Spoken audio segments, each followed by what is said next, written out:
साक्षी एक अंधारातून उजेडाकडे. साक्षी ही 19 वर्षाची कॉलेजमध्ये शिकणारी मुलगी होती. तिचं कुटुंब लहानसं होतं.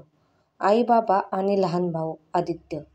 ती हुशार, हसरी आणि स्वप्न पाहणारी होती. तिचं स्वप्न होतं की ती मोठी वकील बनावी आणि अन्यायाविरुद्ध लढा द्यावा. मुंबईसारख्या गजबजलेल्या शहरात राहत असूनही तिचं आयुष्य साधं होतं. सकाळी कॉलेज, दुपारी अभ्यास आणि संध्याकाळी मित्रमैत्रिणींबरोबर वेळ घालवणं.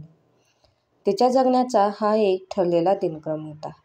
पण 2024च्या एका रात्री तिचं आयुष्य कायमचं बदलून गेलं. त्या दिवशी साक्षीने आपल्या मैत्रिणींसोबत वाढदिवस साजरा केला आणि रात्री उशिरा घरी परत निघाली. तिने नेहमीप्रमाणे लोकल ट्रेन पकडली आणि स्टेशनवर उतरली. त्या रात्री ती एकटीच होती. ती रिक्षाची वाट बघत असताना तिला जाणवलं की काही जण तिच्या दिशेने पाहत आहेत. तिने दुर्लक्ष करण्याचा प्रयत्न केला, पण काही क्षणातच तिच्या मागे एक गाडी थांबली आणि काही गुंडांनी तिला जबरदस्ती गाडीत ओढलं.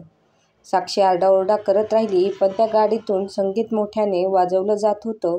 तिच्या किंकाळ्या बाहेर कोणालाही ऐकू जाणार नव्हत्या. त्या रात्री साक्षीवर अमानुष अत्याचार झाला. तिच्यावर बलात्कार करून तिला निर्घृणपणे मारहाण करण्यात आली. सकाळी एका निर्जन भागात तिचा रक्ताने माखलेला मृतदेह आढळला. पोलीस तिथे पोहोचले, पण पहिल्यांदा त्यांनी तिच्या चारित्र्यावरच प्रश्न उपस्थित केले. रात्री एवढ्या उशिरा एकटी का होती, तिने काळजी का घेतली नाही, हे ऐकून तिच्या आईबाबांचे हृदय विदीर्ण झाले. त्यांच्या निरागस लेकीला मृत्यूनंतरही न्याय मिळणार नव्हता का? साक्षीची घटना समोर येताच संपूर्ण शहरात संतापाची लाट उसळली. हजारो लोक रस्त्यावर उतरले. सोशल मीडियावर #जस्टिस फॉर साक्षी हा हॅशटॅग ट्रेंड होऊ लागला. पत्रकार, कार्यकर्ते आणि सामान्य नागरिक साक्षीच्या कुटुंबासोबत उभे राहिले. लोकांनी प्रशासनावर दबाव आणला आणि पोलिसांना त्वरित कारवाई करावी लागली. काही दिवसातच 4 आरोपींना अटक करण्यात आलं, पण साक्षीचं कुटुंब अजूनही अस्वस्थ होतं. त्यांना न्याय हवा होता, केवळ अटक नव्हे. साक्षीच्या कुटुंबाचा लढा सुरूच ठेवला.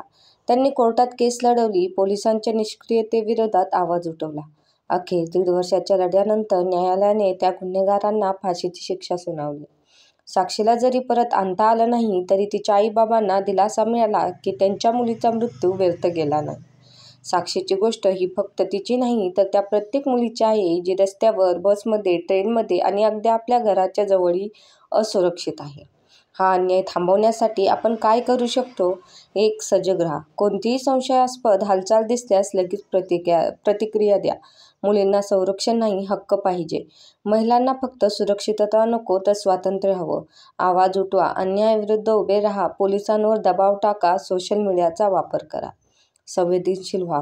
अत्याचार झालेल्या महिलांवर दोष न देता त्यांना आधार द्या. जर तुम्ही गप्प बसलात तर उद्या तुमच्यावरच अन्याय होईल. साक्षीचं जीवन संपलं, पण तिचा लढा आजही सुरू आहे. आपण त्या लढ्याचा एक भाग होणार का?